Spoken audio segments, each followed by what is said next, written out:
คัจฉามิสังฆังสรณังคัจฉามิทุติยัมปิพุทธังสรณังคัจฉามิทุติยัมปิธัมมังสนังกัจฉามิทุติยัมปิสังฆังสรณังคัจฉามิตติยัมปิพุทธังสรณังคัจฉามิตติยัมปิธัมมังสรณังคัจฉามิตติยัมปิสังขังสารนังคัจฉามินะโมพุทธายะนะโมธัมมายะนะโมสังฆายะ นะโมสังฆายะอัปปะมาโนพุทโธอัปปะมาโนธัมโมอัปปะมาโนสังโฆพุทโธเมนะโธธัมโมเมนะโธสังโฆนะโธกัมมัฏฐานังเมนะทังกัมมัฏฐานะตาญากาจาริโยเมนะโธอะหัมพันเตพุทธานุสติกัมมัฏฐานังยาจามิพุทธานุสติกัมมัฏฐานังเตทะเมพันเตอะหัมพันเตธัมมานุสติกัมมัฏฐานังยาจามิเตทะเมพันเตอะหัมพันเตสังฆานุสติกัมมัฏฐานังยาจามิอาทิอิมัสสะมิงกาเยกิสาโลมานะคาตันตาตะโจมังสังนะหารุอาทิอาทินเมนจังวะกังหะทะยังยากะนังกิโลมากังปิหากังบุพภาสังอันตังอันตาคุณังอุทาริยังกาลิสังปิตังเสมหังบุพโพโลหิตังเสโตเมโทอาสุวัสสาเคโลสิงคานิกาลาสิกามุตังมัทธาเกมัทธาลุงคันติทวัติงสากาลังอายังอัตตาภาโวอานิจจังตุขังอนัตตาอาสุจิอาสุพังอิมังกัมมัฏฐานังปุนัพพระโบติอาจิลังวัตะยังกาโยปัฏฐาวิงอาทิเสสติจุตโธอาเปตะวินยาโนนิราทังวากะลิงกะลังปัตถวีธาตุอาโปธาตุเตโชธาตุวายโยธาตุรูปขันโทเวทนาขันโทสัญญาขันโทสังขาราขันโทวิญญาณขันโทปัญจขันธาอาชัตตาภะหิทธาสังขาราอาเนจจาตุขาอนัตตาวิปาริณามะธรรมาอาเนจจาวาตสังขาราอุปาทาวยธรรมิโนอุปาจิตวานิโรธจันติเตสังปุปัสสะโมสุโขนา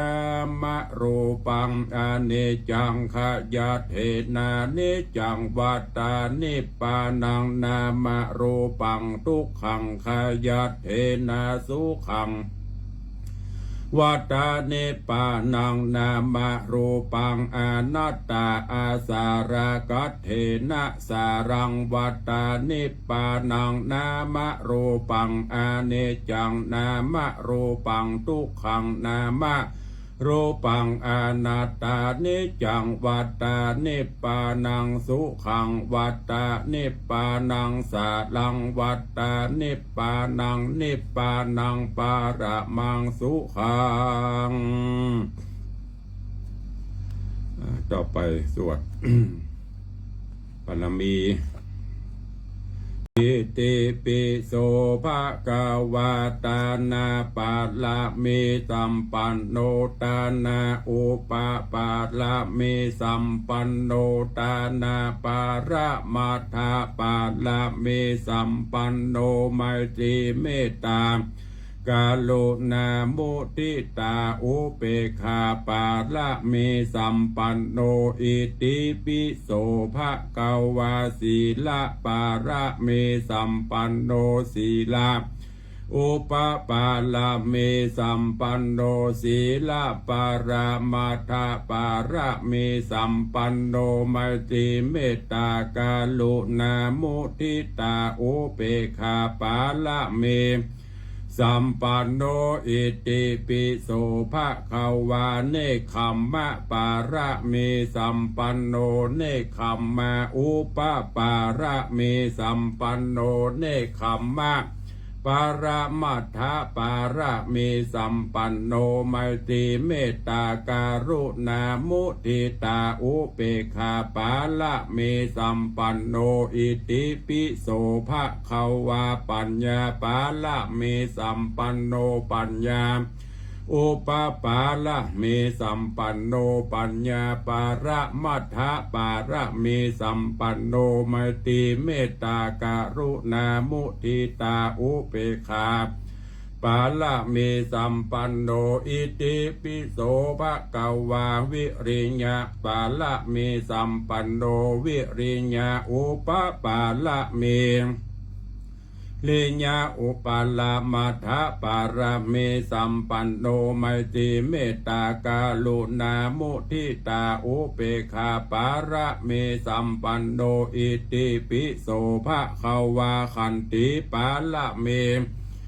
สัมปันโนขันติอุปปาระเมสัมปันโนขันติปาระมัทธปาระเมสัมปันโนไมตรีเมตตากรุณามุทิตาอุเปกขาปาละเม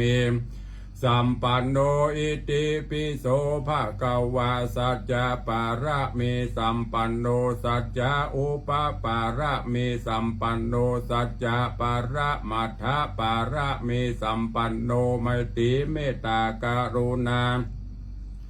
โมทิตาอุเปกขาปาละเมสัมปันโนอิติปิโสภะคะวะอธิฐานะปาระเมสัมปันโนอธิฐานะอุปปาระเมสัมปันโนอธิฐานะปารามัทธปาละเมสัมปันโนไมตรีเมตตากรุณามุทิตาอุเปกขาปาละเมสัมปันโนอิติปิโสภะคะวะเมตตาปาระเมสัมปันโนเมตตาอุปปาละเมสัมปันโนเมตตาปาระมัทธปาระเมสัมปันโนไมตรีเมตตาการุณามุทิตาอุเปกขาปาระเมสัมปันโนอิติปิโสภะคะวะอุเปกขาปาระเมสัมปันโนอุเปกขาอุปปาระเมสัมปันโนอุเปกขาปาระมัทธปาระเมสัมปันโนไมตรีเมตตาการุณามุทิตาอุเปกขาปาระเมสัมปันโนอิติอิติปิโสภะคะวะทัสสะปาระเมสัมปันโนทัสสะอุปปาระเมสัมปันโนทัสสะปาระมัทธปาระเมสัมปันโนไมตรีเมตตากรุณามุทิตาอุเปกขาปาละเมสัมปันโนอิติปิโสภะคะวาอะหัมปิโหมหิจติธัมโมจติอนาติโตหันตาหังกันลายานังกโรมิกายเยนะวาจามนาสติอะหัมปิโหมหิจราธัมโมจลาอนาติโตหันตาหังกันละญานังกโรมิกายเยนะวาจามนาสติอะหัมปิโหมหิพญาติธัมโมพญาติอนาติโตหันตาหังกันลายานังกโรมิกายนะวาจามนาสติอาหัมปิโหมหิทุขะธัมโมทุขะอนาติโตหันตาหังกันลายานังกโรมิกายนะวาจายะมนาสติอาหัมปิโหมหิมรณะธัมโม มรณะอนาติโตหันตาหังกัลยานังกาโลมิกาเยนะวาจามนะสาติ ตอนนี้ไปเชิญทุกท่านเนอะได้นั่งทำสมาธิภาวนาพอควรแก่กาลเวลาก็อันไหนที่ได้ตั้งจิตตั้งใจแผ่เมตตาอธิษฐานจิตเอาคนเดียวของไผ่ของมันแล้วคำเดียวเราจะได้สวดแผ่เมตตาหยาดน้ำใต้รายการเนอะเชิญทุกท่านอธิษฐานนั่งสมาธิพอควรแก่กาลเวลาโบราณด้านนาเพิ่นบอกว่าการทำสมาธิเต่าแม่ไก่ก้มเกี่ยวกินน้ำงูแลบลิ้นจางกับพิบกลางพับหูงูแลบลิ้นก็เป็นพละบุญละตั้งจิตตั้งใจเริ่มปฏิบัติหายใจเข้าหายใจออกฮือยาวๆฮืลึกๆบางท่านอาจจะใจพุทโธภาวนาอธิษฐานบางท่านก็อาจจะใจสัมมาอรหังบางท่านก็จะใจยุบหนอพองหนอก็สุดแล้วแต่เนอะถนัดอันใดเกยใจอันใดก็นำไปใจเพื่อให้เกิดสมาธิบังเกิดขึ้นทุกท่านทุกรูปทุกนามเริ่มปฏิบัติณโอกาสบัดนี้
พอควรแก่กาลเวลา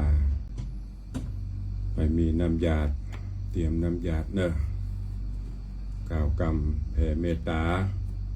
ว่าตามตุลุงเนอะ ตอนนี้ไปแผ่เมตตาให้กับตัวเก่าให้ก่อนอะหังสุขิโตโหมิขอให้ข้าพเจ้ามีความสุขอะหังนิทุกโขโหมิขอให้ข้าพเจ้าปราศจากความทุกข์อะ หังอเวโรโหมิ ขอให้ข้าพเจ้าปราศจากเวรอหังอัพยาปัชโชโหมิ ขอให้ข้าพเจ้าปราศจากอุปสรรคอันตรายทั้งปวงสุขีอัตตานังปริหารามิ ขอให้ข้าพเจ้าจงมีสติสัมปชัญญะอยู่ทุกเมื่อ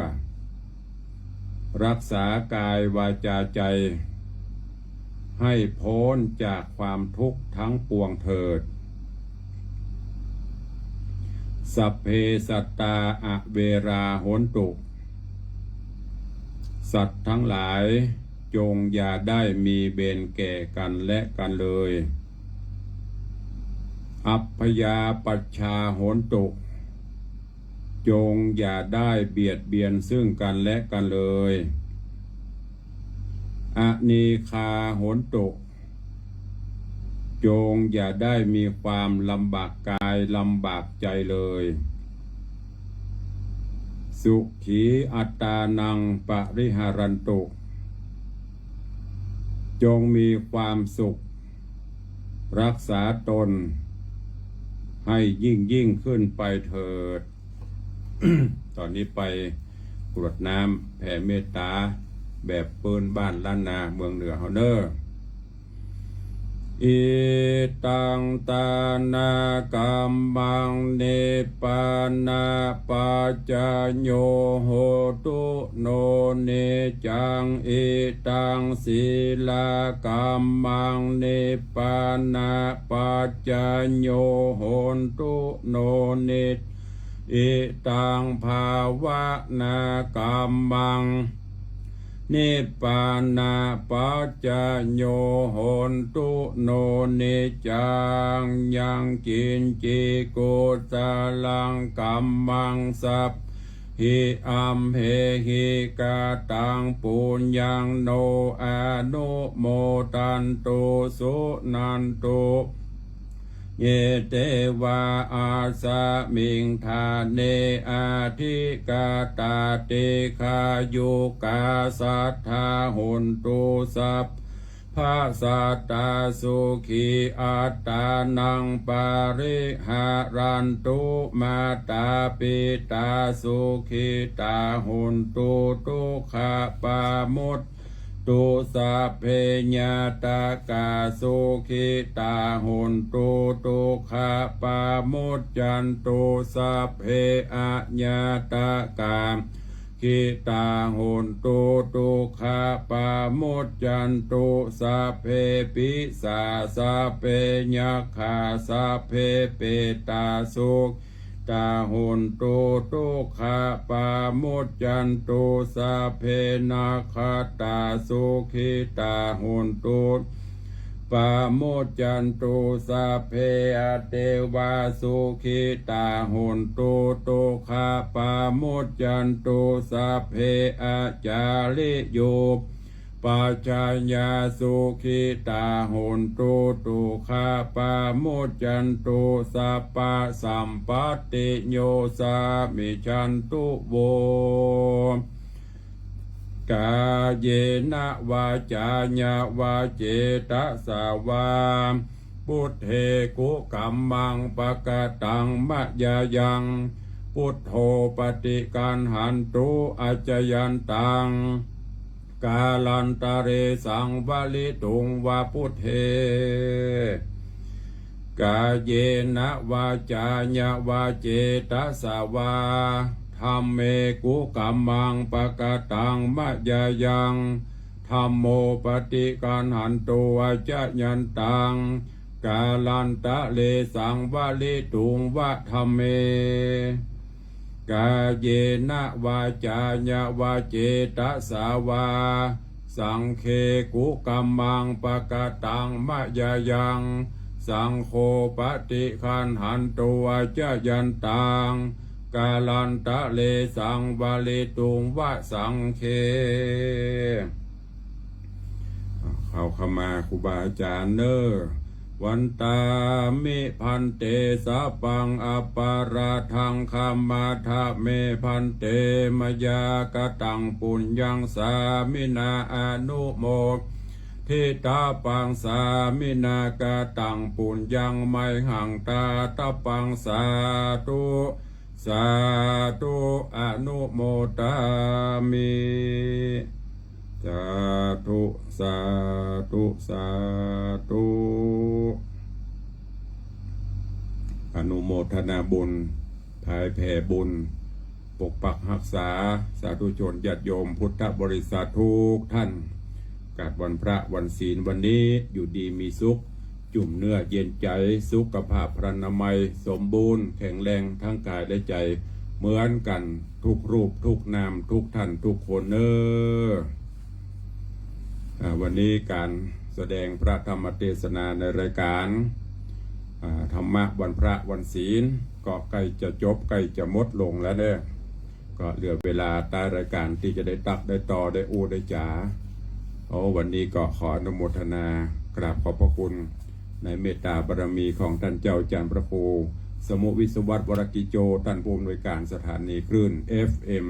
104.50 และครูบาอาจารย์ท่านเจ้าที่ได้เข้ามาติดตามรับชมรับฟังต่างเฟซบุ๊กเฟซไลน์ก็ดีที่ฟังอยู่ตามวัดตามวาตามบ้านตามจองปอออกไม่เอาศรัทธากูคนขออนุโมทนาบุญขอบคุณตัวเองวันนี้ก่อนที่จะได้อู้จาเปิดภาษาหน้าไม้ก็ขออนุโมทนาบุญขอบคุณวันนี้กับคุณแม่จันดีชัยแสงพร้อมลูกหลานต่างเต้าได้มาร่วมปากปินานบุธิชาติมานำมาร่วมทำบุญที่วัดวังสิงคำ500 บาทได้รับไปเรียบร้อยขอบคุณกับคุณโยมวันเพ็ญบุตรชารีสถาวัดวังสิงคำวันนี้ร่วมบูรณะปฏิสังขรณ์ปิดทองบูรณะพระธาตุเจ้าเจดีย์ของวัดวังสิงคำจำนวนเงิน1,000 บาทขอบคุณอนุโมทนาบุญตัวเองตอนนี้ไป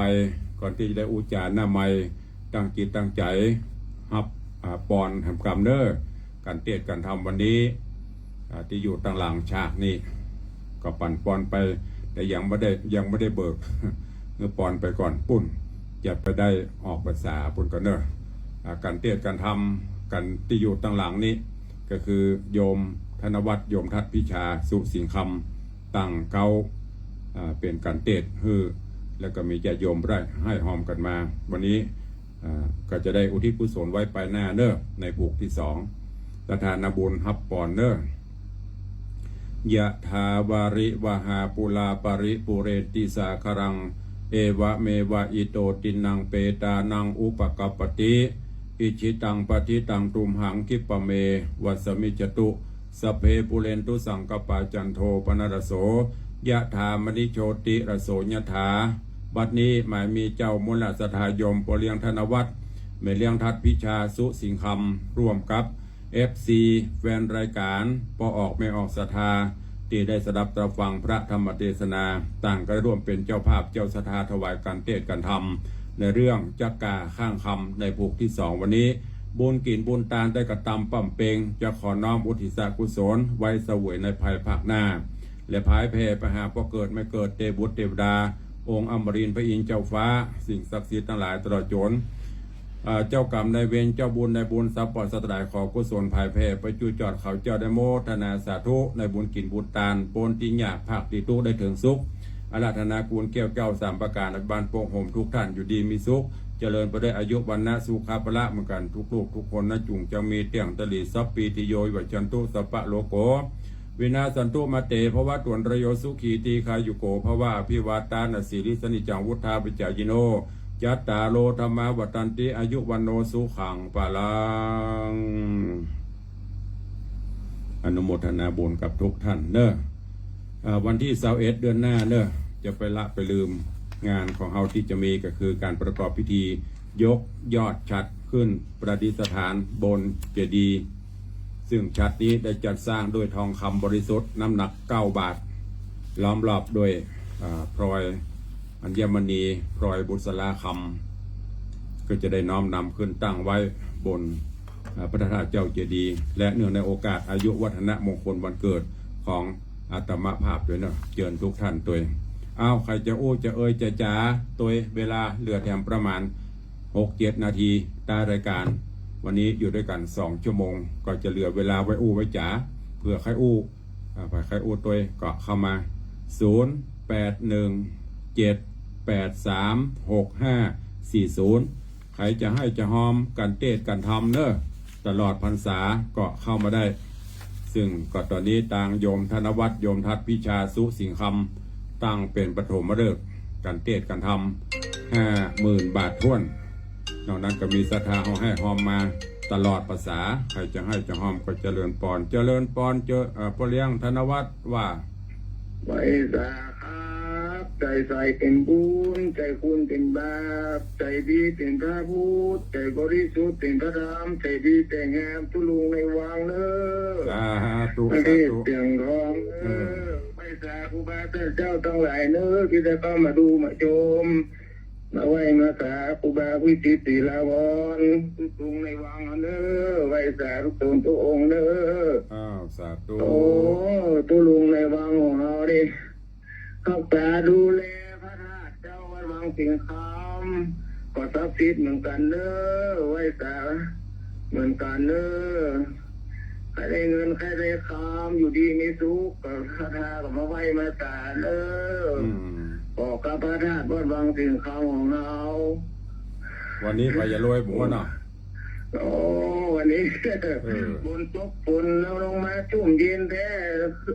ขึ้นแล้วโมเกิดหูขึ้นไปถึงพระอินทร์เทวุฒิเทวดาพระอินทร์พระภูมิเลยบนโต๊ะอะ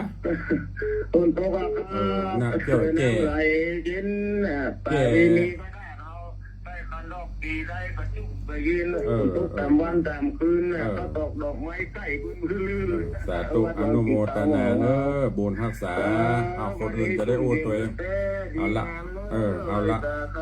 คนอื่นจะได้อู้ตัวเองเข้ามาสาธุเจริญปอนแม่สีนวลนมัสการเจ้านึกว่าจะไม่ได้โทรหาท่านได้นะไม่ไปย้ายไปไหนนึกว่าจะมือฝนตกฟ้าห้องกะไม่เกี่ยวอย่างนึกว่าจะมืออีไปมือจะได้บ่เฮือมือเตื้อไม่จะหอมกันทำตลอดพรรษา300เด้อไปปอยฮะน่ะสินตะได้5 บาทมันมีตัวเองอ่ะต้องสินละ100อย่างแควนน่ะกะสินละ100อย่างแควนกะกันทำเด้อทำวันเกิดท่านน่ะทั้งหมดเนี่ย300ไม่ได้ไม่จะโอนไปพร้อมกันเท่าไหร่มันเกิดเท่าไหร่ว่ามา1,000 บาทอันอย่างแควนหน่อยทีนี้มันลดเป้าไปหาล่ะทำมาถึงเป้านี่ใหญ่ขนาดจอมถึงวันเอาไปจองเอางัดของเปิดนี่กันงัดแบ่งมันเนี่ยบรรลุละเสางัดของกันลักของเปิดนี่สาธุโอเล่มได้ไหมตาได้ก็ได้สาธุวันนี้มาได้ไปว่าคนบอกฟังธรรมเมื่อวานบอกฟังมาเจ้าบอกท่านดีครับฟังตุลุงฟังตุลุงแต่ก็จอม10 บาทอย่างเดียวกันน่ะกะโอ้ยอนุโมทนาเนอสาธุเดี๋ยวแม่จะโอนไปพร้อมกันสาธุขอบคุณยมแม่สีนวลลันจวนปาติ้วกันทำ300วันเกิดแถม 1,000เสียวประเล่นไปได้เนยญาติโยมเนอะบางคนหูตุลุงสวกน้ำประสวกนะถ้าสวกมานั่งเตะนี่แหละพอทอด2 ชั่วโมงนี่เจ็บหลังเจ็บแนวนี่ฝนตกเนี่ยหูอยู่ในห้องฝนตกแดดออกฟ้าห้องกับหูเหลียวพอวันนี้ยินปลวงปเลี้ยงว่าฝนตกเหลียวพอในกล้องเอาเป็นว่าฝนตกเอาอยู่นี่หูตกหูตกกับหูเข้ามาใครจะอู้ตัวเข้ามาเด้อวันนี้มานกำลังได้การทำของแม่สีนวล300ตัวลุงตื่นเอียนเนี่ยอู้แต่พ่องเล่นพ่องเนี่ยแต่ลำกับบดีเล่นลำกับบดี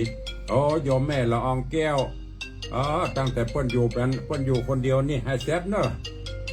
ปีนี้มาห่วมกันเนอะโยมนวลศิริหินเขียวเจริญปอนสาขาสามพระครูตามข้างพระครูตามทางเจ้าข้างพระครูอยู่ดวดเข้ากรรมฐานเจอท่านอยู่เนี่ยจบกรรมฐานแล้วอีมาขอท่านหลวงเจ้าโอ้ยเลยตามท่านชั้นอยู่อย่าง รถกรรมฐานนะ อ๋อ นั่นนะ อืม บอกปอดิบอกเว้ยบอกจ้า ถ้ามันมีเดิมพันสม่วนกว่านี้ อันนี้เดิมพันหมีก็เลยไปตามน้าบุญมาเอกอะ มีแต่ว่าหน้าตรงนี้เนาะหน้าบุญลงมาตรงนี้ ถ้ามันแบบนี้ตะเบียนเนาะ สาธุอนุโมทนาเจริญปอนเนอร์สาธุสาธุอู้กันนัวไข่หัวกันม่วนเซลกันไปเล่นกันไปที่แน่ๆปะต้องตุลงเจ็บแอวเนี่ยนั่ง2 ชั่วโมงนั่งเก้าอี้ถ้าเป็นนั่งพับเพียบนี่มันไหวเนอะ2 ชั่วโมงไม่ได้ลุกไปไหนเลยอ้าวสายต่อไปแหม4 นาทีสุดท้ายใครจะอู้จะจ่าตัวเข้ามาเด้อมีก่อน4 นาทีสุดท้าย มีไหมถ้ามีก็จะได้ปล่อยเวลา มีก็เข้าใจกิ้งก้างเข้ามา ถ้าออกไอรายการแล้วหลังไม่มันต้องโทรแล้วเนอะแล้วจะลุกไปจะเก็บไอมเก็บโทรเข้าตัวก้นโลมาฮับแล้วเด้อมาเปิดเครื่องโทรก็โทรมา ถ้าออกรายการแล้วไม่ต้องโทรยกเว้นภารกิจจำเป็นอันโยจะโทรมาตักตายเพื่อกำลังขอมาหน้าไม้เนอะหลังไม้ไม่ต้องโทรเดี๋ยวเขากำลังปิดเครื่องยังกำลังจบรายการป๊บปะโต๊ะตั้งหลังไม้ยาวเหยียดเก็บเครื่องเก็บอย่างโยมันได้ยี่อย่างละ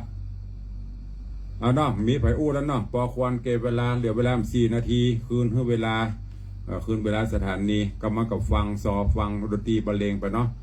ไหวละเจ็บแอวนั่ง2 ชั่วโมงละก็พอควรเก็บเวลาได้นำปลาสวดมนต์กรรมฐานไหว้พระหับศีลเป็นที่เรียบร้อยตอนนี้ไปก็เอาฟังดนตรีบรรเลงไปจนกว่าจะถึง3 โมงก็เดี๋ยวตังคลื่น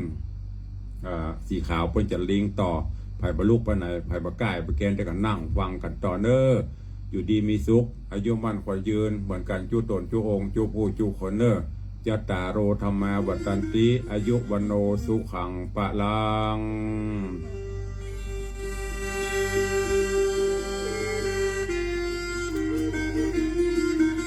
ร่ำราครูบาอาจารย์เนอ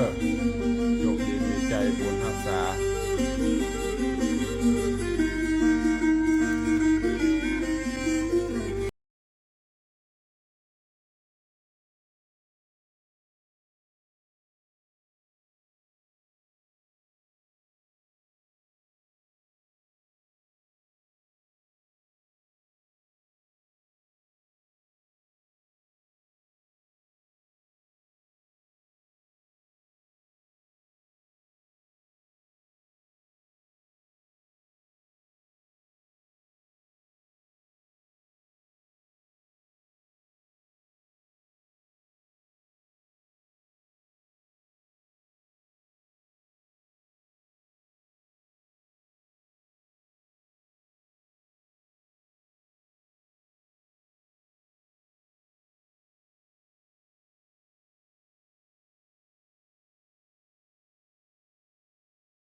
ดูไม่เหนียวแน่นแล้วก็ขาดความแน่นอนไปครับ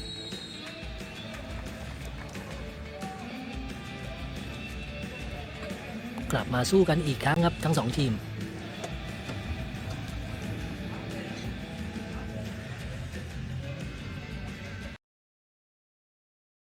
เมื่อ2 ปีก่อนครับดูยกที่ 2น้ำเงินโอ้โหดูขยับเหมือนตะกแตนต่อยมวยเหมือนกันนะครับนามิกิดูครับโอ้โหเข้าออกเร็วมากแล้วก็มวยสมัครเล่นงวดนี้เนี่ยให้มวยเดินนะครับครับสไตล์เวทีลุมพินีนะครับแต่ว่าเดินนี่ต้องต่อยเข้าด้วยนะฮะไม่ใช่เดินไปรับหมัดนี่ครับต่อยซ้ายเข้าไปอีกดอกนึงครับนามิกิขยับยึกยักเร็วมากครับ